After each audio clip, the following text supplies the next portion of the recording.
Hi viewers, welcome to ఎలిసమహి homely blogs. ఈరోజు మనం పీనట్ అండ్ కోకోనట్ లడ్డు ఎలా తయారు చేసుకోబోతున్నాయి వీడియోలో చూద్దామండి. ఇది చాలా హెల్తీ లడ్డు అండి. దీన్ని తింటే నిజంగా అండి కాళ్ళ నొప్పులు కూడా తగ్గిపోతుంది. ప్లస్ మనకి ఇర్రెగ్యులర్ పీరియడ్స్ వచ్చిన వాళ్ళకి రెగ్యులర్ పీరియడ్స్ వస్తాయండి. ఈ లడ్డు ఒకసారి మీరు ఈ వీడియోలో చూసి ట్రై చేసి చూడండి. ఖచ్చితంగా మీరు ఫాలో అవ్వండి. ఖచ్చితంగా మీకు రిజల్ట్ అనేది ఖచ్చితంగా తెలుస్తుంది. ముందుగా గ్రౌండ్ నట్ని బాగా వేయించుకోవాలండి. శనక్కాయ పప్పుని బాగా వేయించుకొని ఒక మిక్సీ జార్లో తీసుకొని దాన్ని మిక్సీ పట్టుకోవాలండి.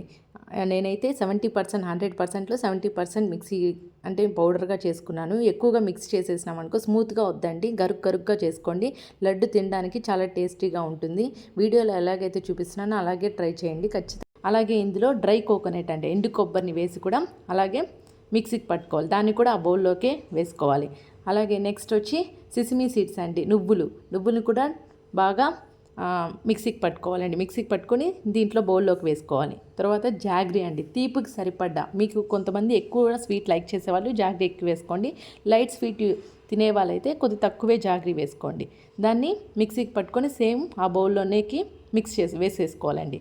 ఇప్పుడు గీ ఉంది కదండి, అంటే నెయ్యిని వచ్చి కాంచేసి దాన్ని దీంట్లో పోసుకొని బాగా కలుపుకోవాలి. అన్నిటికీ స్ప్రెడ్ అవ్వాలి కదండి స్వీట్నెస్ అనేది. సో బాగా కలుపుకునేసి చిన్న ఉండలు మీరు చూడండి, నేను ఎలాగైతే వీడియోలో చూపిస్తున్నానో అంత చిన్న ఉండలు తీసుకోండి. రోజుకి ఒక లడ్డు తీసుకోండి ఖచ్చితంగా. నేను చెప్పినట్టు మీకు కాళ్ళ నొప్పి తగ్గుతుంది. రెగ్యులర్ పీరియడ్స్గా వస్తుంది. ఖచ్చితంగా ట్రై చేసి చూడండి. దీన్ని ఇలాగే చిన్న లడ్లు చేసుకొని ఒక సర్వింగ్ ప్లేట్లు చూడండి సర్వ్ చేస్తున్నాను. చాలా చక్కగా టేస్టీగా ఉంటుందండి.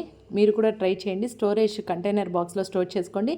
రోజుకి ఒక్కొక్క లడ్డు తీసుకోండి. ఖచ్చితంగా హెల్తీగా ఉంటుంది. మీకు కనుక వీడియో నచ్చినట్లయితే ప్లీజ్ సబ్స్క్రైబ్ ఎలిసమహి హోమ్లీ బ్లాగ్స్. Thank you.